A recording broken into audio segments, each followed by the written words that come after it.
So, picture this. Me, a high school biology teacher who spent the last 15 years grading papers in cramped apartments, finally signing the closing papers on a house.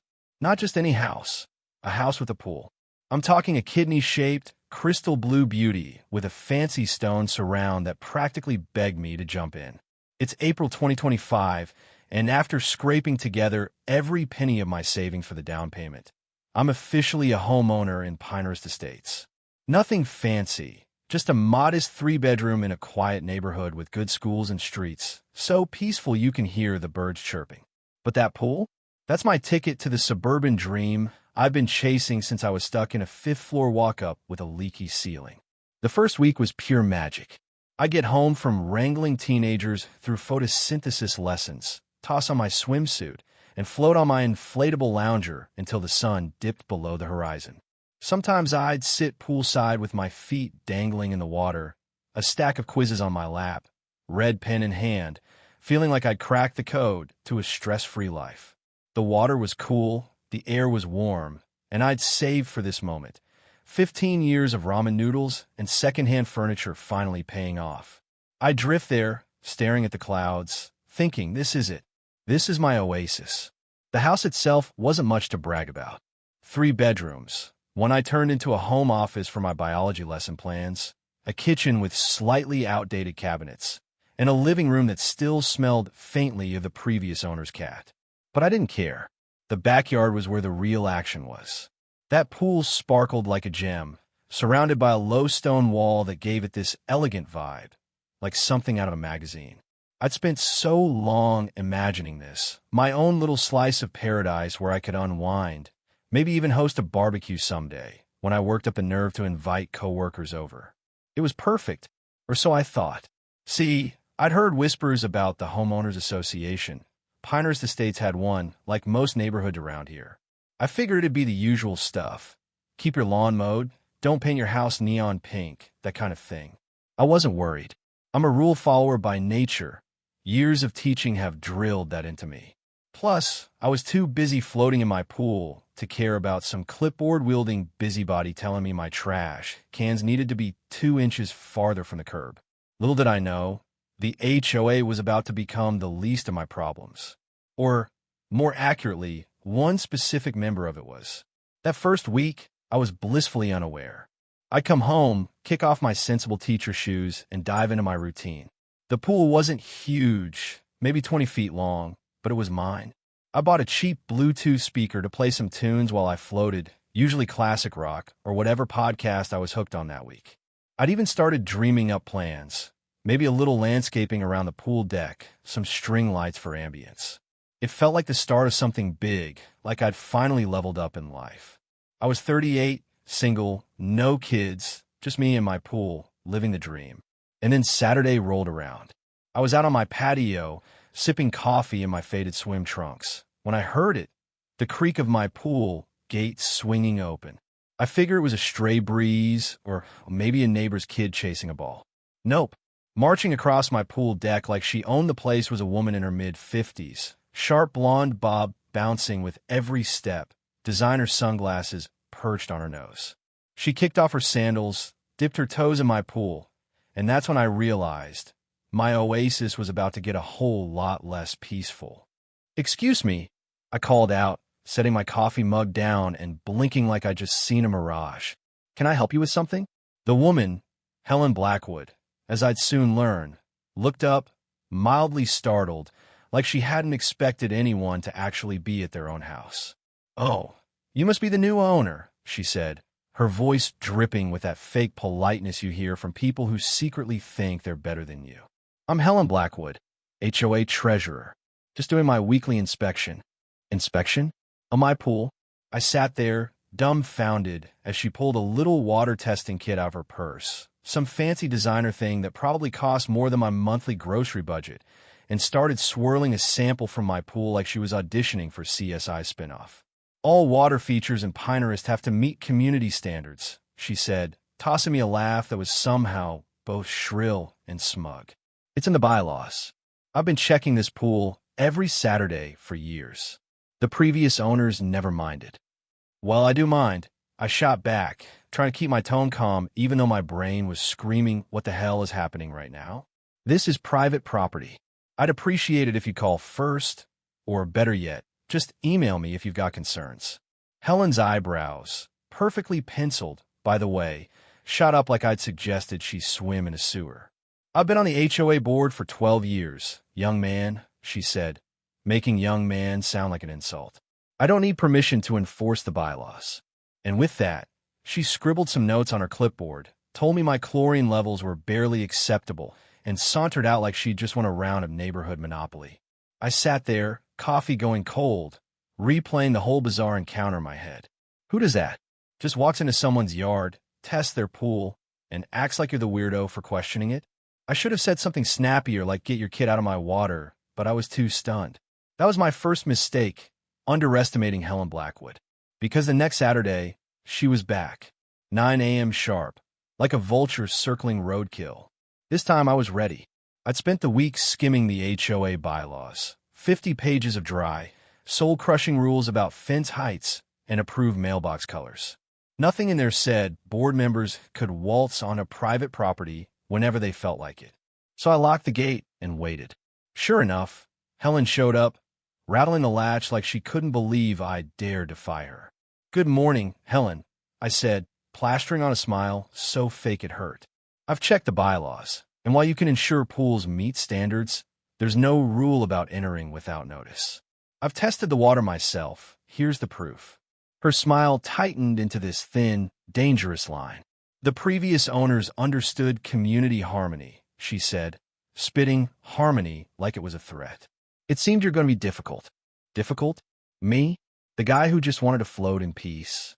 She stormed off, promising a formal inspection notice, and I knew this wasn't over. Sure enough, 3 days later, a certified letter arrived, signed by Helen, announcing a comprehensive property assessment the next Saturday, with the HOA president in tow. Great. Now it was personal. That Saturday, Helen rolled up with Doug, a tall, awkward guy who looked like he'd rather be anywhere else. I let them in, gotta follow procedure, right? And handed over my water test results while Helen nitpicked everything. My pool chair placement, my chlorine brand, my existence. As they left, she dropped the bomb. "You know, board members have pool privileges at all community water features. It's a perk of our volunteer service." I nearly choked. "This isn't a community feature, Helen. It's my pool." She just smirked. Check Section 12, Paragraph 3. Utilization rights for quality control. And she was gone, leaving me with a sinking feeling and a stack of bylaws to reread. The next weekend sealed it. I got home from grocery shopping, milk, bread, the usual, and found Helen plus 2 strangers lounging on my pool deck, sipping mimosas like they were at a spa. "This is Diane and Patricia," Helen chirped, not even getting up. "Fellow board members. Quarterly planning meeting. Hope you don't mind." Oh, I minded. I minded so much I could feel my blood pressure spiking. But I smiled, said afternoon, ladies, and went inside to plot. Helen wanted a war. She was about to get one. By now, I was in deep. Helen wasn't just a nosy neighbor. She was a suburban dictator with a clipboard and a vendetta. That mimosa stunt was the last straw. I spent the whole weekend hunched over the HOA bylaws, a pot of coffee at my side, trying to figure out how she'd twisted quality control into use my pool whenever I damn well please. Sure enough, Section 12, Paragraph 3 had this vague clause about board members accessing neighborhood amenities for assessment. It was flimsy, legally questionable at best, but fighting it head-on would mean lawyers, court fees, and draining what little savings I had left after buying the house. I needed a smarter play. I grew up with 4 older brothers, all masters of pushing my buttons. Direct confrontation? They'd just laugh and dunk me harder in the kiddie pool. But outsmarting them? That was my superpower. I'd learned young that malicious compliance, following the rules so hard it ruined their day, was the way to win. Helen didn't know it yet, but she'd just met her match. I wasn't about to let her turn my oasis into her personal resort. First move, stall tactics. Monday morning, I called a pool maintenance company. Routine service, I told them. Chemical treatment, the works. They came out, tweaked the chlorine, and gave me an official-looking report. I printed a sign, block letters, taped to the gate. Pool closed. Chemical treatment in progress. Unsafe for 72 hours. Technically true if you squinted. When Helen and her mimosa posse showed up that Saturday, I was waiting, report in hand. "So sorry, Helen," I said, all sunshine and sympathy. "Bacteria levels were off. Pool safety's in Section 8 of the bylaws, you understand." Her face twisted like she'd bitten a lemon. "This is ridiculous," she snapped, but she couldn't argue without looking like she didn't care about safety. She huffed off, Diane and Patricia trailing behind, and I chalked up my first win. But I knew it wouldn't last. Helen wasn't the type to back down. She'd just regroup and hit harder. Sure enough, the next few weeks turned into a game of whack-a-mole. I'd invent a new excuse. Algae treatment one week, a fake water conservation rotation I claimed was in a newsletter the next, and she'd show up, scowl, and leave. It was petty, sure, but watching her stomp away empty-handed was the highlight of my Saturdays. Then she escalated. I got home from work one Friday, exhausted from a day of frog dissections, and found my backyard transformed. 8 people around my pool deck, Helen holding court for my lounger, cheese platters and wine glasses everywhere. Printed agendas fluttered in the breeze. They'd turned my oasis into their boardroom. "Oh, hi," Helen said, barely looking up. "HOA meeting. Didn't think you mind." Didn't think I'd mind? I want to flip the table into the pool and watch the breeze sink. But I kept it cool. "Sorry to interrupt," I said, voice tight, and bolted inside. That was it. The nuclear option was officially on the table. I've been toying with a wild idea for weeks, something so absurd it might just work. I grabbed my phone and started making calls. First, my buddy Jake, a property lawyer who owed me a favor from college. Second, the county permitting office to double-check my rights. Third, a former student, now a reporter of the local paper, who'd love a juicy HOA scoop. And fourth, the cherry on top, a pet supply store where I'd asked them to hold a special order. Helen wanted to play dirty. I'd play weird. The next morning, I was a man on a mission. Step 1. Evidence. I installed a small security camera overlooking the pool, totally legal on my property. Thank you very much. It'd catch Helen's next trespass in glorious HD. Step 2. Legal ammo. Jake confirmed what I'd suspected. The bylaws were a mess, and that amenities clause wouldn't hold up in court. "It's shaky as hell," he said over the phone, laughing. "Sounds like this Helen lady's been freelancing her own rules." He drafted a cease and desist letter, free of charge, because he thought the story was hilarious. Step 3. County backup. The permitting office lady was bored out of her mind, but perked up when I explained. "Private pool's private property," she said, clicking through records. "HOA can set standards, but they can't just use it without consent." That's nuts. I thanked her and hung up, feeling unstoppable. Step 4 was where things got fun. I called the pet store about something special, something that'd make Helen think twice before dipping a toe in my water again.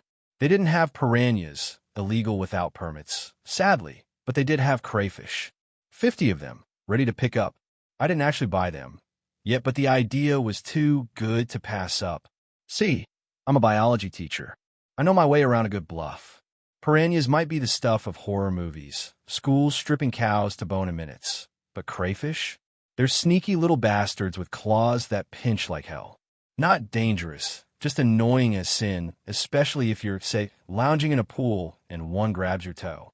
I'd spin it into a natural aquatic habitat, lean on some eco-friendly nonsense from the bylaws, and watch Helen squirm. It was perfect, crazy enough to freak her out, legal enough to dodge any real trouble.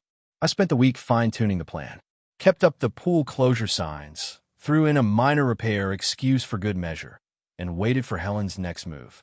Sure enough, she showed up that afternoon with Diane and Patricia, ready for another uninvited swim.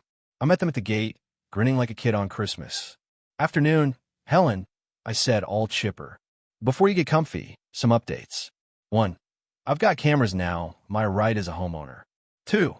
County says this pool's private, not community, no matter what your bylaws say. 3. Jake's got a cease and desist ready to mail. And 4. I pause for effect. I'm turning this into a natural habitat." Helen blinked. "And what?" I gestured to the pool, still sparkling and normal looking. An aquatic ecosystem. Biology teacher thing. Already started introducing specimens. Her face went from smug to suspicious. "What specimens?" she demanded, stepping back like the water might bite. "Piranhas were my first choice," I said, casual as anything. "Fascinating critters, strip a cow in 5 minutes flat. But they're illegal here, so I went with crayfish instead. 50 so far, more next week." She stared, jaw slack. "Crayfish?" "Yep," I said, beaming. "They hide by day, feed at night. Claws like little vice grips, painful but safe. Perfectly legal, too. Section 15 encourages eco-friendly landscaping, right?" It was a total lie. No crayfish, no nothing, but Helen didn't know that. She went pale, stammering, "You can't do that." "Why not?" I asked, all innocent. "What rule am I breaking?" She had nothing, just glared, vibrating with rage, then stormed off with her posse in tow. I held it together until they were gone, then collapsed on my couch, laughing so hard I nearly cried. Helen's retreat felt like a win, but I knew she'd come back swinging. Sure enough, the next day, a notice hit my mailbox. "Emergency HOA meeting, community center, tomorrow night. Agenda, pool maintenance standards."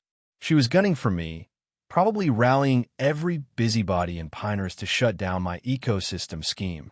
Fine. I've been prepping for this. I printed out Jake's cease and desist, county regs, and a stack of scientific articles on crayfish, dense, confusing stuff to bury them in. I was ready to turn her ambush into my victory lap. The meeting was a circus. 30 homeowners packed into the community center, Helen at the front like a general, Doug slouched beside her looking miserable. She launched into a tirade about me, a dangerous radical threatening property values with exotic creatures. I let her rant, sitting there with my folder, waiting. When she finally paused, I raised my hand. "Can I clarify?" I said, all calm and teacherly. "There's some confusion about private property rights here. I've consulted a lawyer, found some interesting inconsistencies in the bylaws." I laid it out. The county ruling, the shaky amenities clause, the cease and desist. Then the kicker, and I invited a reporter from the local paper. She's doing a feature on innovative HOA governance, loves the pool access angle. Plans to call state regulators for comment. Should run Sunday, unless it's just a normal HOA where private property stays private. The room exploded. Homeowners who'd been silent under Helen's thumb started grilling her. What else had she twisted? Doug shrank in his seat. Helen glared at me, realizing she'd overplayed her hand. The meeting flipped fast. Someone motioned to review the bylaws, specifically board privileges, and it passed unanimously, Helen abstaining with a scowl. As we filed out, Doug cornered me. "That reporter, was that real?" he muttered. I just smiled. Helen might want to rethink her moves before finding out. Let him sweat it. The next day, an HOA letter arrived, sans Helen's signature, confirming my pool was private and apologizing for misunderstandings. A revised bylaw draft followed, nixing board access perks. Checkmate. 3 days later, Helen's resignation letter landed in my mailbox. Short, sour, claiming personal matters. Word spread she was scrambling after the bylaw review exposed her other stunts. Turns out I wasn't her only victim, just the one who fought back. And that's how I became a neighborhood legend. Helen's gone, the HOA's humbled, and my pool's mine again. I float in peace now. No mimosas or clipboards in sight. Kept the natural habitat sign up, though, added a piranha teeth pick with "they only bite trespassers." Just in case. My oasis is secure, and I've learned one thing. Never mess with a biology teacher with a grudge and a good bluff.